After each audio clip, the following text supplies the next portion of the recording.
الحمد لله رب العالمين،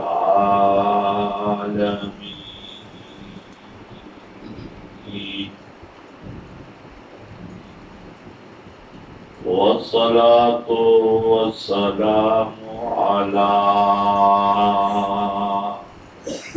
أشرف الأنبياء والمرسلين،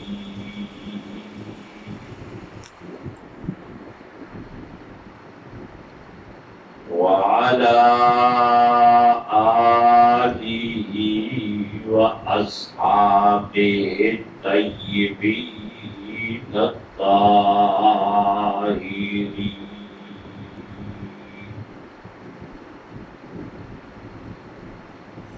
والعاقبة للمتقين،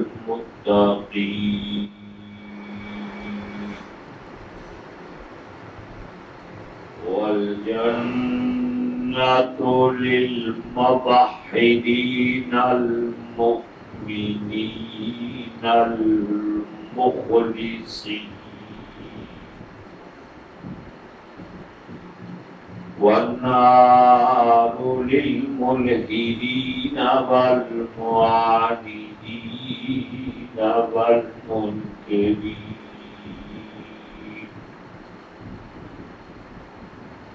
واللعنة الدائمة على الرافضين،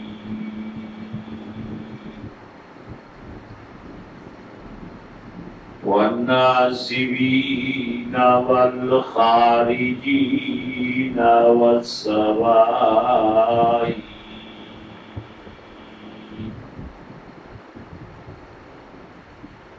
من يومنا هذا إلى يوم الدين.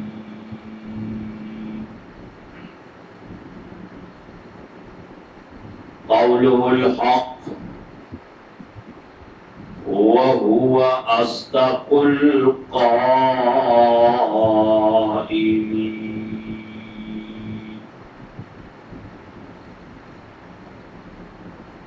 أما بعد، أعوذ بالله السميع العليم من الشيطان الرجيم.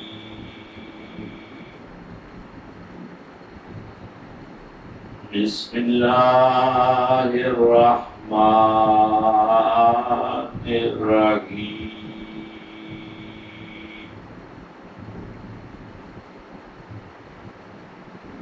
إن أول بيت وضع للناس للذي ببكة مباركا وهدى للعالمين. وفي مقام آخر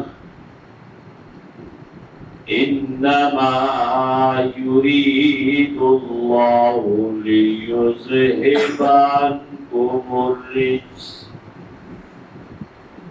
عنكم الرجس أهل البيت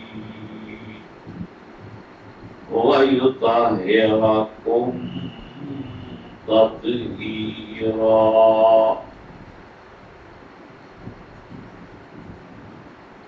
صدقت يا رب العالمين.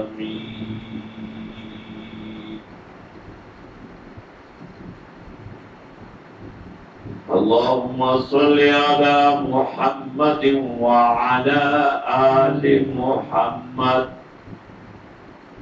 كما صليت على إبراهيم وعلى آل إبراهيم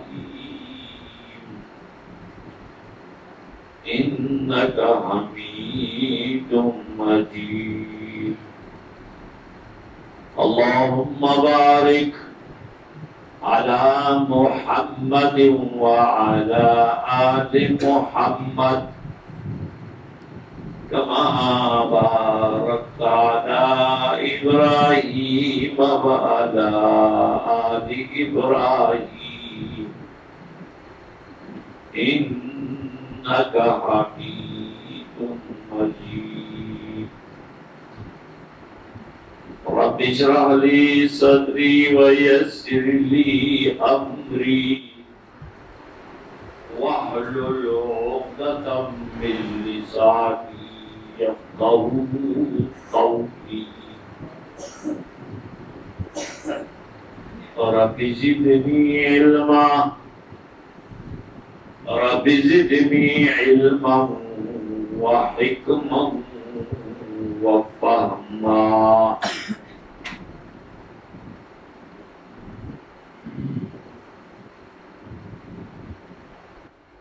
محترم بزرگوں، دوستوں، مسلمان بھائیوں، آپ کے سامنے قرآن کریم سے 2 آیتیں تلاوت کی ہیں. پہلی آیت میں اللہ نے اپنے بیت کی بات کی ہے کہ بیت کیا ہے اور بیت کا مقام کیا ہے. اور دوسری آیت میں اللہ نے اہل بیت کی بات کی ہے کہ اہل بیت کون ہے.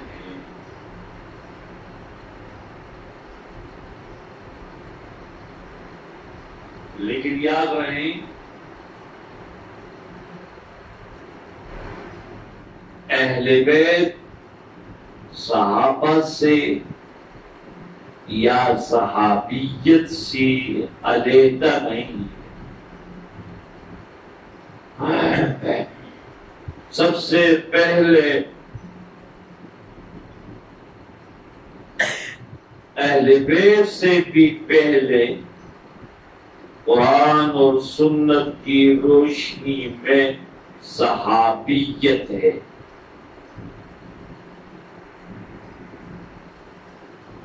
پھر صحابیت میں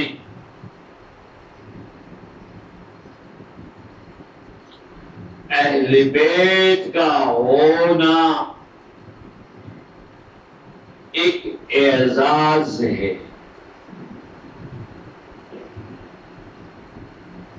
اور ایک اعزاز اہل بیت کا وہ ہے جو اللہ قرآن کریم میں عطا کر رہا ہے. اور دوسرا اعزاز اہل بیت کا وہ ہے جو خود جناب محمد رسول اللہ صلی اللہ علیہ وسلم عطا فرما رہا ہے. اتنا فرق ہے. لیکن صحابیت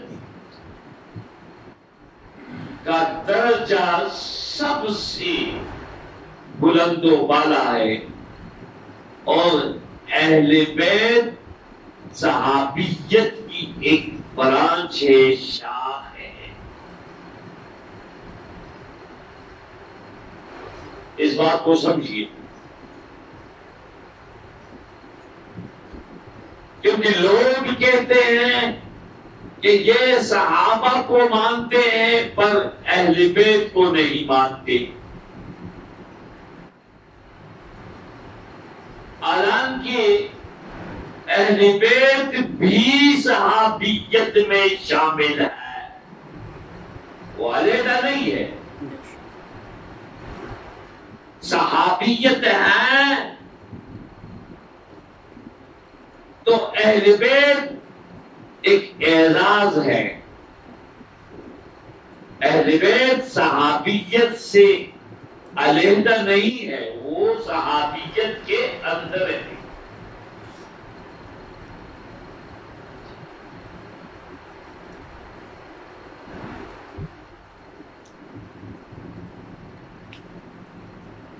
انبیاء اور رسولوں کے بعد سب سے جو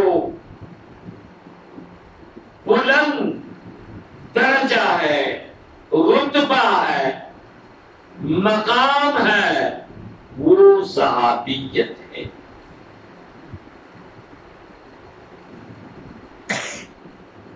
اور صحابی اسے کہتے ہیں جس نے رسول اللہ صلی اللہ علیہ وسلم کے ساتھ ایک لمحہ نشست کی ہو،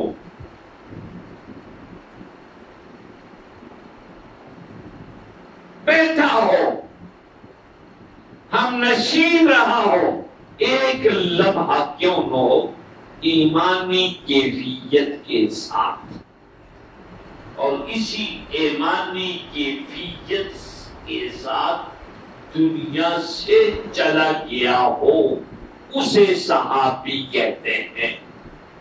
صحابیت کا شرف اسے ملتا ہے، تو یہ بہت بڑا شرف ہے۔ اس بات کو سمجھیں۔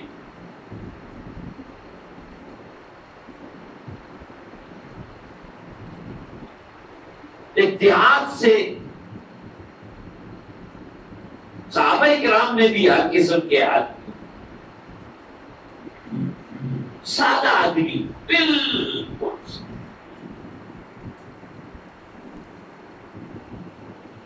کوئی ایسا ہوتا ہے جو ہوشیار ہوتا ہے، وہ بالکل سادہ آدمی دیہات سے آئے اور رسول اللہ صلی اللہ علیہ وسلم کے چہرے کی طرف دیکھ رہے ہیں، نظر ادھر ادھر نہیں کر رہے، بس رسول اللہ صلی اللہ علیہ وسلم کے چہرے اقدس پر اس نے نظر ٹکائی ہے، ادھر ادھر نہیں دیکھتا۔ رسول اللہ صلی اللہ علیہ وسلم نے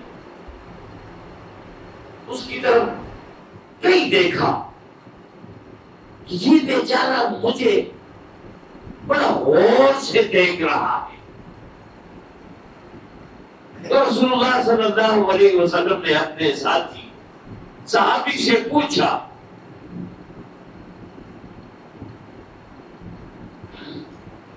کہ آپ مجھے بار بار دیکھ رہے ہیں، کیا وجہ ہے؟ اس دیہاتی صحابی نے اپنے دل کا جو ضمیر اور معافی ضمیر جو دل میں بات تھی اس نے زبان پہ لے آئی اور کہنے لگا، عرض کرنے لگا رسول اللہ صلی اللہ علیہ وسلم سے، یا رسول اللہ، یہ آپ کا چہرہ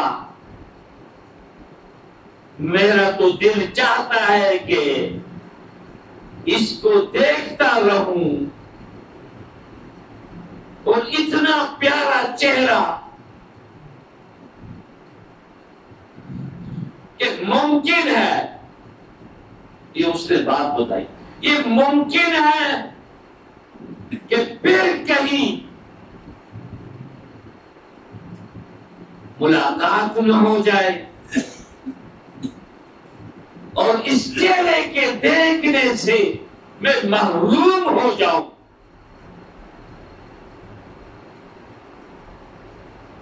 حسرت بھری نظر سے وہ دیکھ رہا تھا اور رسول اللہ صلی اللہ علیہ وسلم کے چہرے سے نگاہ ادھر ادھر نہیں ہٹا رہا تھا،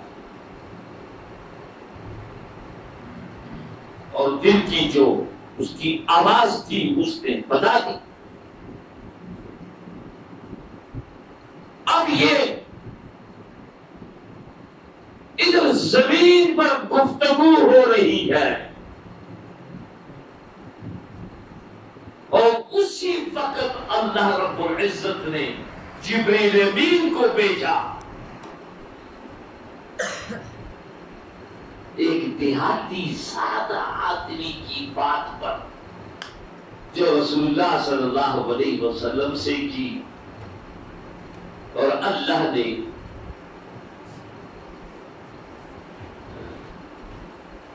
فرمایا من یطع اللہ والرسول. اے صحابی آپ نا امید کیوں ہوتے ہو؟ من یطع اللہ والرسول، جو بھی اللہ اور اس کے رسول کی اطاعت کرے، جو بھی، یہ تیرے لیے خصوصیت نہیں، جو بھی اطاعت الہی اور اطاعت رسول سے سرشار ہو جائے، جو بھی اس چیز کو، کتاب اور سنت کو اختیار کرے، فقد انعم اللہ علیہم من النبیین والصدیقین والشہداء والصالحین وحسن اولئک رفیقا. اس ایک صحابی کی رسول اللہ صلی اللہ علیہ وسلم کے چہرے دیکھنے کے اوپر یہ آیت نازل ہوئی ہے کہ آپ تو رسول اللہ صلی اللہ علیہ وسلم کو دیکھتے ہیں اور یہ حسرت کرتے ہیں کہ پتہ نہیں پھر ملاقات ہوگی یا نہ. اللہ نے یہ گفتگو سنی اس سادہ صحابی کی، دیہات کا صحابی تھا، اوپر سے اللہ نے عرش معلیٰ سے وحی نازل فرمائی.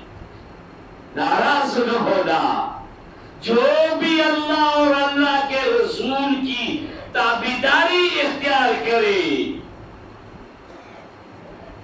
اللہ اکبر، اسے رفاقت اور ساتھ ہونا نصیب ہوگا، نبیوں کے ساتھ، صدیقوں کے ساتھ، شہداء کے ساتھ اور اولیاء کے ساتھ. 4 طبقے ہیں.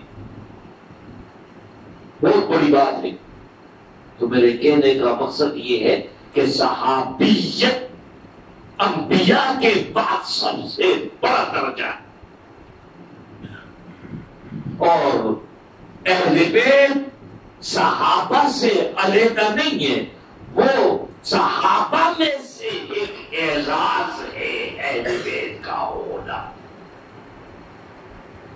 ایک طرف سے اللہ رب العزت قرآن میں یہ اعزاز دے رہا ہے، اور دوسری طرف خود جناب محمد رسول اللہ صلی اللہ علیہ وسلم یہ اعزاز دے رہا ہے. اب جس طرح قرآن کا فرق ہے،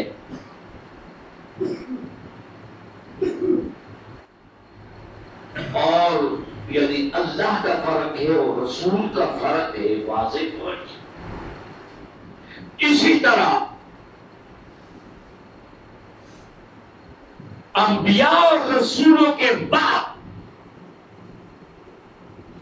یہ فرق ہے صحابیت کا، ان کا درجہ. اور صحابیت میں سے اہل بیت کوئی علیحدہ چیز نہیں ہے، بلکہ اہل بیت صحابہ میں سے ہوگا. صحابیت کا رتبہ اسے ملا ہو تو وہ اہل بیت ہوگا. اس لیے لوگوں نے غلط فہمی پھیلائی ہے کہ اہل بیت اور ہیں صحابہ. بھائی پہلی چیز، سب سے پہلی قرآن و سنت کی روشنی میں سب سے پہلے مقدم صحابیت ہے. اہل بیت کا ہونا بعد میں ہے. اہل بیت بھی صحابہ ہیں.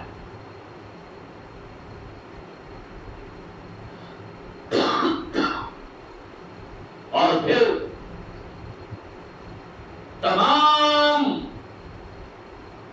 علماء کا، محدثین اور مفسرین کا اس بات پر اتفاق ہے کہ صحابیت میں بھی افضل البشر بعد الانبیاء ہوا ابو بکر صدیق رضی اللہ تعالی عنہ. صحابیت میں بھی اس میں کسی کا جو قرآن اور سنت سے وابستہ لوگ ہیں کسی کا اختلاف نہیں کہ صحابیت میں سب سے بڑا درجہ انبیاء کے بعد وہ ابو بکر صدیق رضی اللہ عنہ، جس میں کوئی اختلاف نہیں، اختلافی باتیں نہیں۔ اور دوسری بات یہ ہے کہ اس کی وجہ کیا ہے؟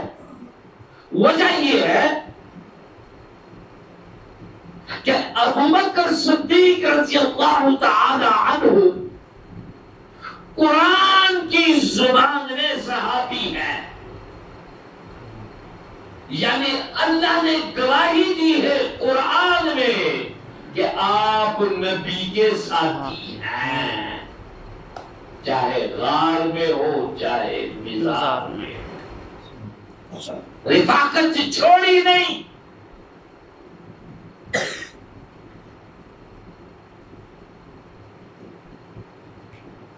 تو اس وجہ سے باقی جتنے بھی ابو بکر صدیق رضی اللہ تعالی عنہ کے علاوہ جتنے صحابی ہیں وہ رسول کی زبان سے صحابی ہیں،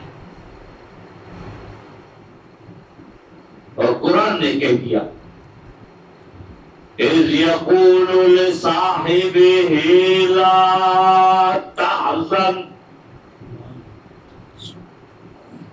یہ گفتگو نبی اور صدیق کی غار کی خلوت میں تنہائی میں ہو رہی ہے، اور اللہ نے اسی گفتگو کو قیامت تک کے لیے اپنی کتاب میں محفوظ کر دیا، اس کا نقشہ محفوظ کر دیا۔ کتنی بڑی بات ہے۔ اس وقت کو یاد کرو جب رسول اللہ صلی اللہ علیہ وسلم ابو بکر صدیق سے گفتگو فرما رہے تھے، اِذْ يَقُولُ لِصَاحِبِهِ، اپنے صحابی سے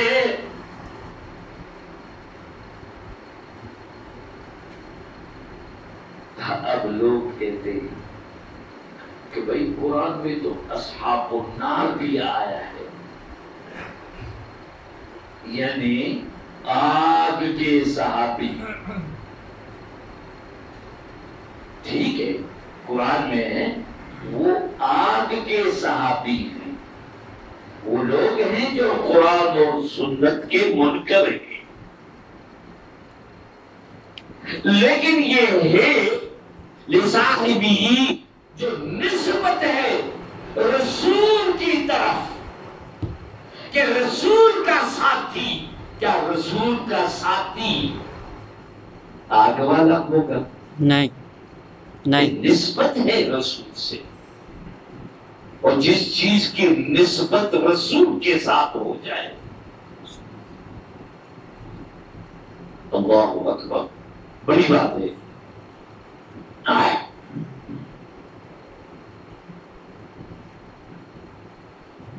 اللہ اِذْ يَقُولُ لِصَاحِبِهِ، جبکہ اپنے ساتھی صحابی سے اللہ نے کہا کہ ابو بکر تیرا ساتھی ہے، صحابی ہے، یہ قرآن میں ہے، صرف ابو بکر صدیق کے لیے ہے، اللہ نے گواہی دی ہے، باقی ابو بکر صدیق کے علاوہ جتنے بھی صحابی ہیں وہ رسول کی زبان سے صحابی، یہ فرق ہے۔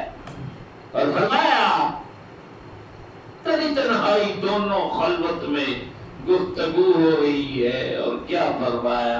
لا تحزن، غم نہ کھانا، جو تیرے مخالف ہے وہ ہمیشہ غم کھاتے رہیں گے، تو غم نہ کھانا۔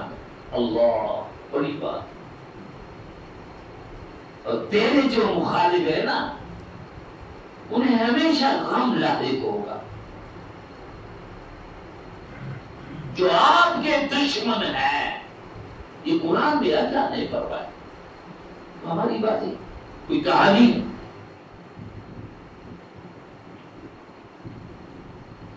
ان اللہ معنا، اللہ ہمارے ساتھ ہے،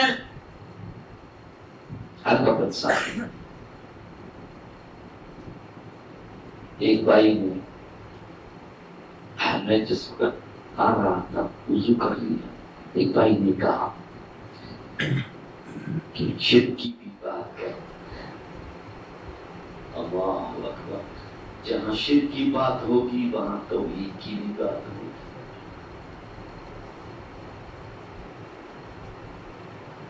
اور ہمارے بڑے بڑے اکابرین گزرے ہیں،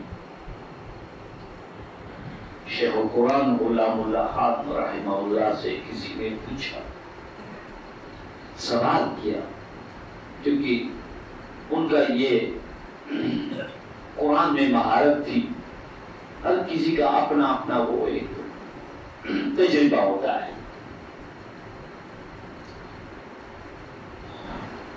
تو انہوں نے یہ دعویٰ کیا تھا کہ قرآن کریم کی ہر آیت میں اللہ کی توحید ہے۔ ایک آدمی نے پنڈال میں کھڑے ہو کر سوال کیا کہ حضرت جی اس میں کہاں توحید ہے؟ ان اللہ و ملائکتہ یصلون علی النبی یا ایھا الذین آمنوا صلوا علیہ۔ یہ آیت بھی سراپا توحید پر مبنی ہے کہ بے شک اللہ تعالی، ان اللہ و ملائکہ، اس کے فرشتے بیچتے ہیں، درود نہیں بیچتے ہیں، اپنی رحمت بیچتے ہیں۔ تو وہ رسول بھی اللہ کی رحمت کے محتاج ہوئے ہیں، اس میں بھی توحید ہے۔ اللہ اکبر، بہت بڑی بات ہے۔ ہر کسی کی اپنی بات ہوتی ہے، ہمارے اکابر تھے، آج تو چھوٹے چھوٹے مسائل پر ہمارے لوگوں نے اختلاف شروع کیا ہے۔ میں نے کبھی کی اختلاف کی باتیں نہیں کی، میں نے کرتا ہوں، لیکن توحید اللہ کی ذات میں شریک کرنا کسی بھی مخلوق کو، کسی بھی چیز کو، اللہ کی ذات میں، اللہ کی صفات میں، اللہ کے افعال میں، یہ تین قسم کی توحید ہے۔ اور یہ بہت لمبی چھوٹی بات ہے۔ التوحید فی الذات والصفات والافعال، بڑی باتیں ہیں۔ اب دیکھو نا، اسی میں ایک توحید ہے، ان اللہ معنا، اللہ ہمارے ساتھ ہے۔ اور بھائی کچھ ایسے لوگ ہیں ہم میں سے اللہ ہر جگہ موجود، اور بھائی اور پھر کہتے ہیں اللہ ہر جگہ مسجود۔ بھائی حدیث میں آیا ہے کہ 7 جگہ سجدہ نہیں کیا جا سکتا، ہر جگہ مسجود نہیں۔ حدیث میں استثناء موجود ہے۔ پھر دوسری بات ہے کہ اللہ نعوذ باللہ لیٹرین میں بھی ہے نہ، علم کے لحاظ سے، دیکھنے کے لحاظ سے، طاقت اور قوت کے لحاظ سے، سننے کے لحاظ سے ہر جگہ ہے، لیکن ذات کے لحاظ سے الرحمن علی العرش استوی، رحمان عرش پر مستوی ہے۔ کس طرح ہے؟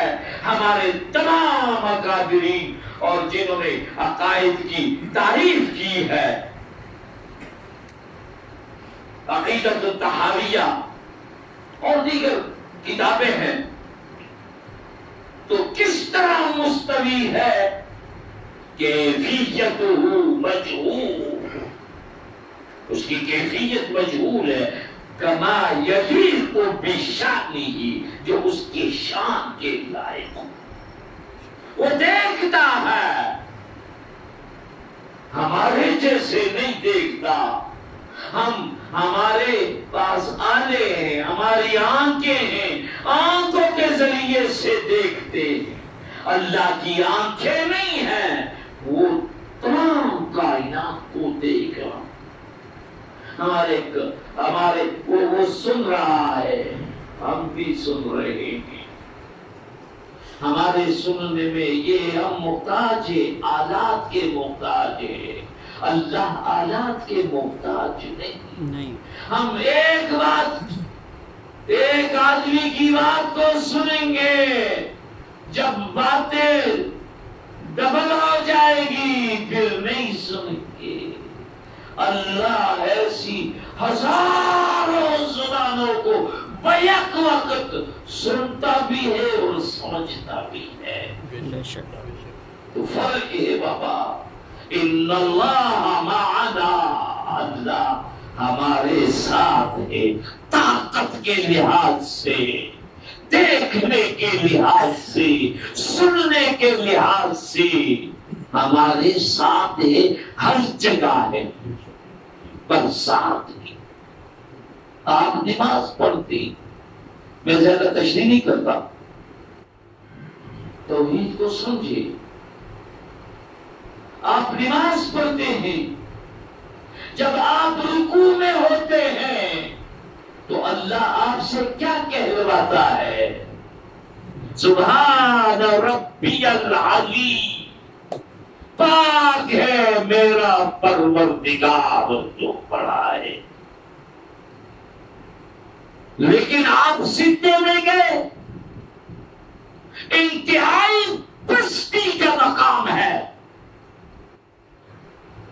جو اللہ کے سامنے آپ پیشانی رکھتے ہیں اور زمین میں گھس نہیں سکتی، انتہائی پستی کا مقام ہے۔ لیکن اللہ رب العزت آپ سے کہلوا رہا ہے، تو رب کو راضی کرنے کے لیے انتہائی پستی میں گیا ہے، سجدہ ریز ہوا ہے، اس سے اور پستی کا مقام نہیں ہے، پر تو اپنی زبان سے یہ اقرار کر، سبحان ربی الاعلی، ادھر نہیں، ذات کے لحاظ سے اعلیٰ اعلیٰ آپ سے کہلوایا، انتہائی پستی کا مقام ہے رب کو راضی کرنے کے لیے۔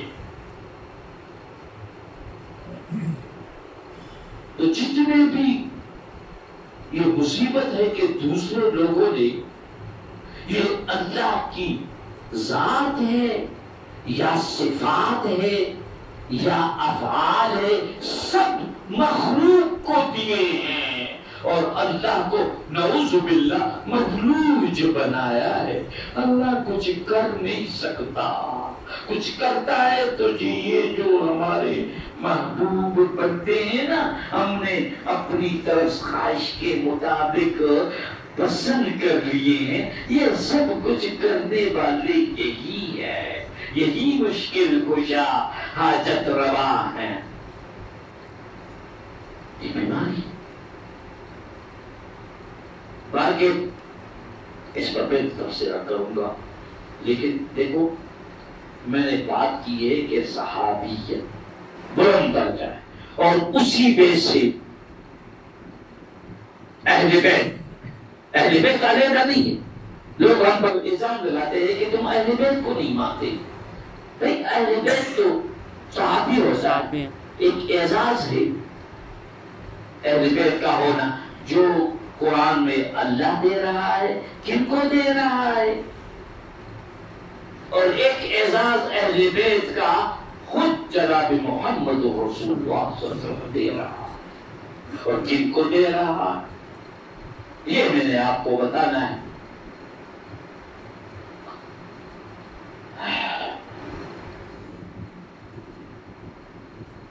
انما يريد الله ليذهب عنكم الرجس اهل البيت ويطهركم تطہیرا. بے شک اللہ نے پکا ارادہ کر لیا ہے لیذہب عنکم الرجس تاکہ تم سے پلیتی کو دور کر دے.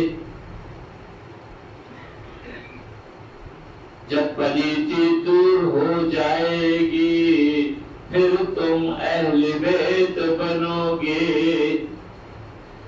اور کیسے بنو گے؟ وَيُطَهِّرَكُمْ تَطْهِيرًا. اور اللہ آپ کو ایسا پاک کر دے گا جیسا کہ پاک کرنے کا حق ہے. ایک ہے پلیتی، ایک ہے پاکی. توجہ کی بات. اب پلیتی کیا تھی؟ توجہ بڑی بات ہے. آج تو دوسرے لوگ اذان سے پہلے اس آیت کو دہراتے ہیں. انما یرید اللہ، دہراتے ہیں، فخر کرتے ہیں. لیکن جب ہم آپ سے پوچھتے ہیں، اور پوچھا بھی ہے، 5.5 گھنٹے ہماری گفتگو سابق اسپیکر قومی اسمبلی ایران آیت اللہ نوری سے، آوائے محترم ایسی آیے کریموں کہ شما میگوید کہ مصداق ائمه 12 ماه است. آپ تو کہہ رہے ہیں کہ یہ آیت ہمارے 12 اماموں کے بارے میں نازل ہوئی ہے، تو اس کے مصداق آپ کے امام ہیں. در ایشان کدام رجس بود کہ خداوند متعال از ایشان دور کر؟ کیا آپ بتا سکتے ہیں کہ ان میں کون سی پلیتی تھی جو اللہ نے دور کر دی؟ اب جو اگر کہے کہ یہ پلیتی تھی اور اللہ نے دور کر دی تو پھر ان کا مذہب نہیں رہے گا، کیونکہ امام پہ معصوم نہیں رہے گا. اب وہ چپ، وہ بھائی بات کرو. میں نے کہا کہ یہ جو آپ کے ساتھ 70 علماء بیٹھے ہیں، مجھ سے بات نہ کرو، ان کے کان میں بات کرو کہ ہمارے اماموں میں یہ پلیتی تھی. آیت تو یہ ہے، آیت کا ترجمہ نہیں کرتے. بھائی ترجمہ تو کرو. تو کون سی پلیتی تھی ان کے کان میں کہہ دو. میں نے کہا کان میں کہو گے نا تمہیں زندہ چھوڑ دیے. عقیدے کا اظہار کرو. لوگوں سے تو کہتے ہو بڑے فخر سے پڑھتے ہو اذان سے پہلے انما یرید، اور مانا نہیں کرتے ہو. جیسے کہ گاڑیوں پر لاؤڈ اسپیکر پر دیکھو علی مولا علی مولا. بھائی مولا کو تو 17 مانے ہیں، بھائی مانا کیوں نہیں کرتے؟ لوگوں کو ابہام اور شک میں رکھتے ہیں. مانا کرے تو ان کا مذہب بھی ختم ہو جائے. علی مولا علی مولا. چلو پھر بھی ایک بات ہے، مولا کا معنی یہ ہے، مولا یہاں پہ معنی بنتا ہے دوست، اللہ کا دوست. اللہ کا دوست ہم مانتے ہیں. جو وہ معنی کرتے ہیں کہ خلیفہ بلا فصل، یہ بات ہے ہی نہیں، یہ معنی غلط ہے. لیکن لوگوں کو معنی نہیں کرتے. مولا کی بات کرتے ہو تو آؤ قرآن میں آؤ. قرآن کہتا ہے پھر مولا سے بھی اوپر مولا، نعم المولا و نعم النصیر. بہترین مولا کون؟ اللہ. اس کی بات کرو. میں جو ناراض نہ ہوں، میں جو آپ کے پاس آتا ہوں، میں کسی کو جمعہ نہیں دیتا. میں رمضان یہ دوسرے جمعے جو ہے نا، یہ میری مرضی ہے، جہاں جاؤ. یہ میں پتہ نہیں آپ سے کتنی محبت ہے، لیکن میں جو باتیں کرتا ہوں اصلاحی باتیں کرتا ہوں کہ کچھ اصلاح بھی ہماری ہو جائے. کون سی پلیتی تھی بتاتے کیوں نہیں؟ اور پھر مولا کو، چلو علی کو انسان ہے، علی کو مولا کہتے ہو، ٹھیک ہے کوئی بات نہیں ہے، لیکن جب آپ انسانوں کو چھوڑ کر حیوانوں کو بھی آپ مولا کہنے لگے، گھوڑے کو بھی مولا مولا مولا، وہ کون سا مولا؟ جس انسان کا عقیدہ خراب ہو، وہ اتنا تنزل، وہ انسانیت کو بھی رد کرتا ہے اور حیوانیت کی طرف آتا ہے. اب گھوڑے کو بھی مولا مولا مولا، اور وہ مولا اس سے وہ حاجتیں مانگ رہی. یہ ہے انسانیت کی بلند و بالا ہے کہ وہ حیوان کے ساتھ اس سے حاجتیں مانگے. یہی توحید ہے. تو وہ اس نے بات نہیں کی، خاموشی کے ساتھ سارے بار گھنٹے گفتگو کی. وہ کتاب چل چکی ہے، اس بارے میں کوئی ڈکی چھٹی بات نہیں ہے. وہ دوسرا چھوٹا سا آیت اللہ آیا، اس نے اعتراض کیا. اس نے کہا اوے محترم، شما ہم اتحاد اشتئی کہ این آیه کریمه درباره ازواج النبی نازل شده. تو مجھے کہتا ہے آپ کا بھی تو دعویٰ ہے کہ یہ آیت کریمہ نبی کی بیویوں کے بارے میں نازل ہوئی ہے، آپ کیا کہتے ہیں؟ میں نے کہا میرے پاس جواب ہے. ہاں ہمارا دعویٰ ہے اور ہم ثابت کرتے ہیں، پر تو اقرار کر، اس بات کا اقرار کر کے تیرے پاس آج اپنے معصوم اماموں کو بچا نہیں سکتے. فریدی تھی اللہ نے دور کر دی.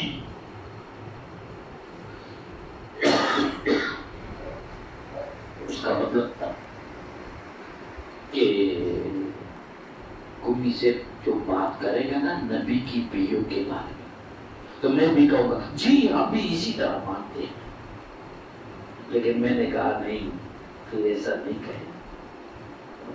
میں نے کہا قرآن کہتا ہے، اور تقریباً نبی سے لے کر جو تفسیریں میرے پاس حسب توفیق ہے اہل سنت والجماعت کی، وہ 275 تفسیریں ہیں. ان تمام کا اتفاق ہے کہ یہ آیت کریمہ نبی کی بیویوں کے بارے میں نازل ہوئی. اس میں کوئی اختلاف ہو نہیں. لیکن کس طرح، کون سی پلیتی تھی ان میں نے کہا دیکھو قرآن نے کہا انما المشرکون نجس، مشرک پلید ہے. اور جاہلیت کی زندگی قرآن نے کہا حمیت الجاہلیت الاولی، کہ جب نبی صلی اللہ علیہ وسلم نے اعلان نبوت نہیں فرمایا تھا، اس سے پہلے جو زندگی تھی وہ جاہلیت کی زندگی تھی، وہ پلید و نجس زندگی تھی. اور جب نبی صلی اللہ علیہ وسلم نے اعلان نبوت فرمایا، جاہلیت کی زندگی میں رہ رہی تھی نبی کی بیویاں، اور جب مسلمان ہو گئی. اور دوسری بات، مسلمان ہونے کے بعد نبی کے معصوم جسم کے ساتھ ٹچ ہو گئی، قرآن نے کہہ دیا وَيُطَهِّرَكُمْ تطہیرا۔ اگر نبی کے معصوم جسم سے ٹچ ہو کر نبی کی بیویاں اہل بیت نہیں تو پھر کائنات میں کوئی اہل بیت نہیں۔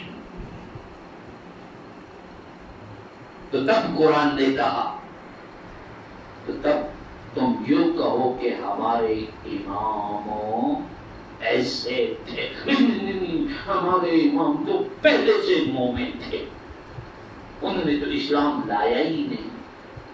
یہ جو ہماری کتابوں میں ہے نا کہ حضرت علی رضی اللہ تعالی عنہ 13 سال کی زندگی میں بچپن میں اسلام لائے نا، وہ لوگ نہیں مانتے، وہ تو پہلے سے مومن تھے، پیدا ہی ہوئے مومن ہوئے، نبی سے پہلے کیسے مومن؟ نبی نے تو نبوت کا اعلان نہیں فرمایا تھا، وہ تو قرآن جو ہے اسے جاہلیت کی زندگی قرار دے رہا ہے۔ سوچنے کی بات ہے۔ اور اسلام لے آنا وہ لوگ عیب سمجھتے ہیں، کہتے ہیں یہ صحابہ کا کام ہے، ہمارے اماموں کا کام نہیں۔ عیب سمجھتے ہیں اسلام کو لے آنا، کلمہ پڑھ لینا، عیب سمجھتے ہیں، بہت بڑا عیب ہے۔ سوچنے کی بات ہے۔ تو میں نے کہا تم یہ ایسے کہو نا کہ وہ اس پلید زندگی میں تھے اور پھر جب اسلام لے آئے تو اسلام کے پانی سے وہ پاک ہو گئے، اسے بھی پاک گئے۔ ہم تو ثابت کرتے ہیں کہ نبی کی بیویاں ہی ہیں، اب نبی کی بیویاں اہل بیت میں شامل ہے قرآن کی زبان میں، لیکن اللہ کے رسول نے چاہا، مسلم شریف کی حدیث ہے،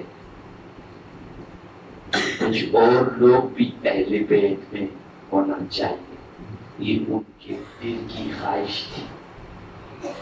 تو نبی نے چادر پھیلائی اور سب سے پہلے سیدنا علی رضی اللہ تعالیٰ عنہ کو بلایا اور چادر کے نیچے توجہ، چادر میں کتنے ہیں؟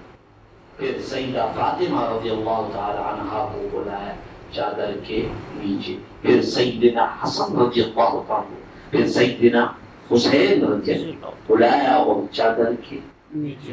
چادر کے نیچے کتنے تھے؟ چار تھے، 5 تو نہیں تھے نا، 4۔ اور لوگوں نے 5 بنائے۔ یہ سوچ لیں، یہ بھی بڑی سازش ہے۔ 5 بنائے، نبی کو بھی شامل کرتے ہیں، وہی نبی تو چادر میں نہیں تھے اور نبی اہل بیت میں بھی سے نہیں ہے، نبی تو اہل بیت کو بنانے والے۔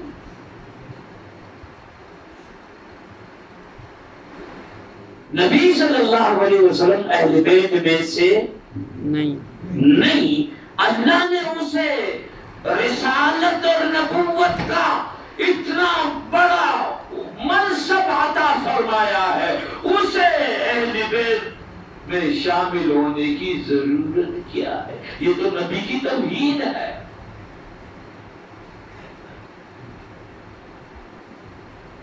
تو اب یہ 5 ہے تو انہوں نے وہ پنجابی لگایا اور نام رکھا پنتن پاک۔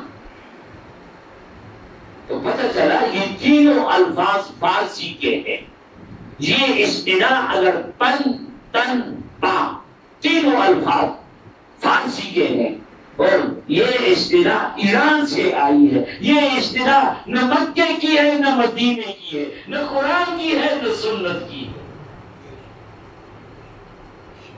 اور سازش کرتے ہیں۔ کس طرح سازش کرتے ہیں؟ اگر نبی چادر کے اندر آ جائیں اور اہل بیت میں شامل ہو جائیں تو یہ سازش ہے کہ قرآن کی زبان میں جو نبی کی بیویاں اہل بیت ہیں وہ اہل بیت نہیں یہ سازش کر رہی ہے، یہ بڑی سازش ہے، آپ سمجھنے کی کوشش کریں۔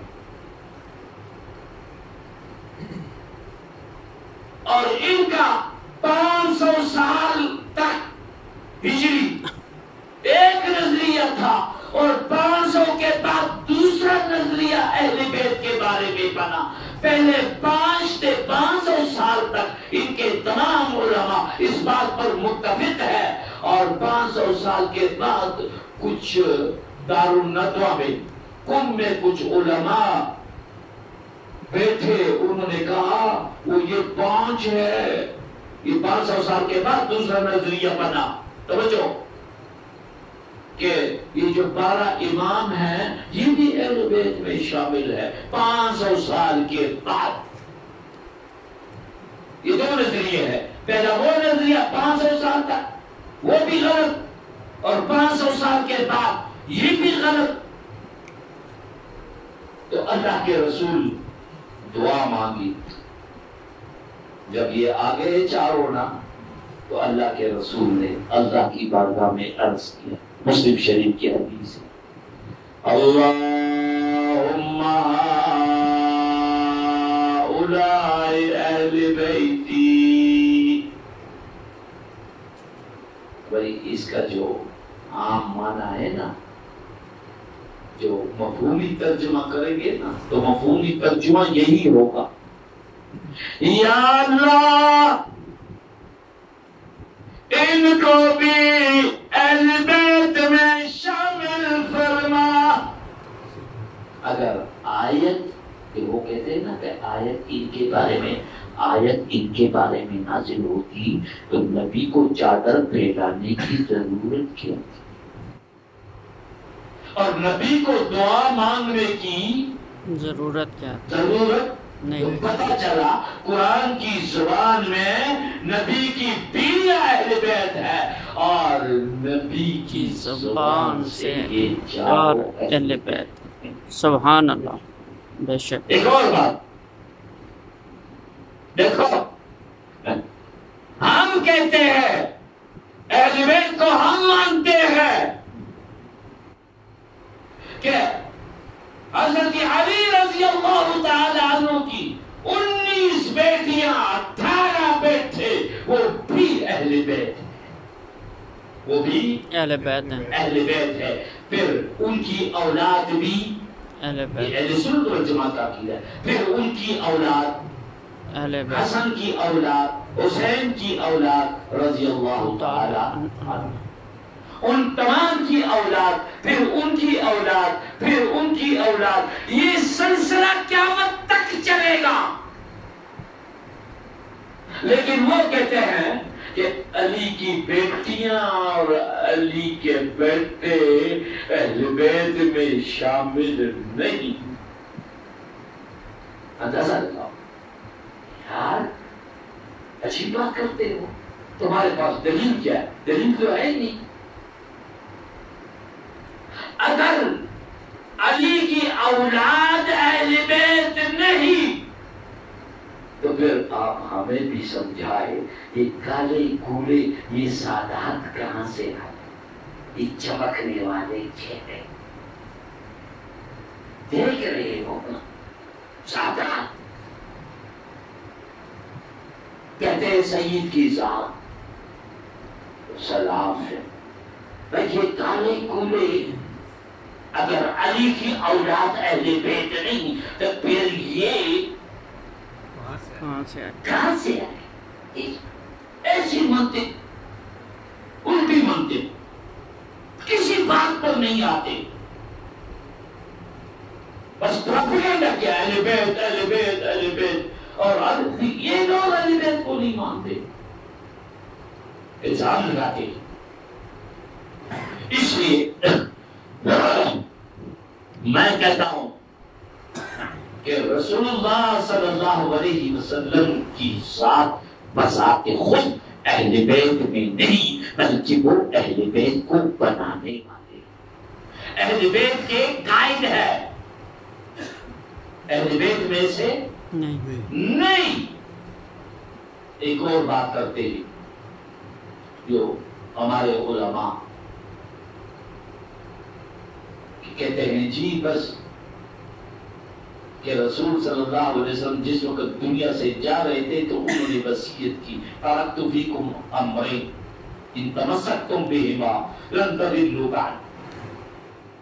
وہ بیان کرتے کتاب اللہ و عترتی کہ رسول نے فرمایا کہ میں تمہیں دو چیزیں چھوڑ کے جا رہا ہوں، اگر ان دو چیزوں کو مضبوطی کے ساتھ تھام لو لن تضلوا بعدی، میرے جانے کے بعد تمہاری ہرگز گمراہ نہیں ہوگی. وہ دو چیزیں کون سی ہیں؟ اللہ کی کتاب اور میرے اہل بیت. میرے جبکہ یہ ہمارے تمام محدثین کرام نے کہا ہے کہ یہ حدیث صحیح نہیں. یہاں بھی سازش کرتے ہیں، اہل بیت کی بات کرتے ہیں اور بذات خود صحابہ کو علم سے نکال دیتے ہیں کہ صحابہ کا دین نہیں اہل بیت کا دین ہے. یہاں بھی سازش ہے، جبکہ صحیح حدیث یہ ہے ہماری کتابوں میں کہ میں تم میں دو چیزیں چھوڑ کے جا رہا ہوں، کتاب اللہ و سنتی، ایک اللہ کی کتاب اور دوسری میری سنت. یہ سازش کرتے ہیں، یہ نبی کی بات کو نبی کی ذات کو، نبی کی شریعت کو، نبی کی سنت کو پیچھے ہٹا کر اس کے مقام پر اہل بیت کو لے آتے ہیں. یہ بھی بڑی سازش ہے. وہ نبی کی سنت کہاں گئی؟ قرآن تو اہل بیت پر نازل نہیں ہوا، قرآن تو جناب محمد رسول اللہ صلی اللہ علیہ وسلم کی ذات گرامی پر نازل ہوا، اور اس کی تشریح اگر کی ہے تو وہ بھی نبی کریم وَيُعَلِّمُهُمُ الْكِتَابَ وَالْحِكْمَةَ وَيُزَكِّيهِمْ. اس لحاظ سے ہمیں کسی کے سہارے پر نہیں چھوڑا. تو یہ سازش کرتے ہیں نبی کی بات کو اور نبی کی ذات کو، نبی کی پاکیزہ سنت کو پیچھے ہٹا کر اس مقام پر اہل بیت کو لے آتے ہیں. یہ بھی بڑی سازش ہے. سازشیں ہوتی رہتی ہے. دیواروں پر یہ لکھا ہے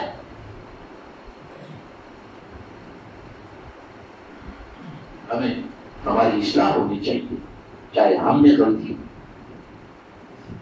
لکھا ہوتا تھا جنت حسین دی،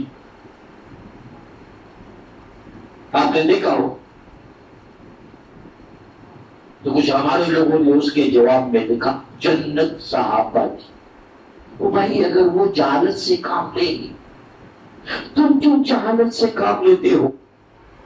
جنت تو نہ حسین کی ہے نہ صحابہ کی ہے، اس کی ملکیت تو اللہ کی ہے. کیوں غلطی کرتے؟ اس کی ملکیت اللہ. جنت اور دوزخ کو اللہ نے کسی کو نہیں دی ہے. یہ اور بات ہے کہ اللہ کے رسول نے فرمایا الحسن والحسین سیدہ شباب اہل الجنہ. حسن اور حسین جنت کے جوانوں کے سردار ہوں گے، یہ نہیں کہ جنت ان کی ملکیت ہوگی. اور ایک حدیث پھر یہ بھی یاد ہے، ادھر دوسری حدیث یاد نہیں کر، المتفق والمفتق، صحیح حدیث ہے. علامہ ابن تیمیہ رحمۃ اللہ نے بھی یہ حدیث کی ہے کہ ہم اس حدیث کو تو الحسن والحسین سیدہ شباب اہل الجنہ تو محراب و ممبر پر دہراتے ہیں. صحیح حدیث ہے، لیکن دوسری صحیح حدیث ابو بکر و عمر سیدہ کہول اہل الجنہ، ابو بکر اور عمر جنت کے دھوڑوں کے سردار ہو. اب ایک آدمی نے اعتراض کر دیا کہ قومی صرف جنت میں تو سارے جوان ہوں گے، بوڑھے کہاں سے آئیں؟ اب محدثین نے اس کی مطابقت یہ کی ہے کہ بابا اس سے مراد دنیا کی زندگی ہے، جنت میں سارے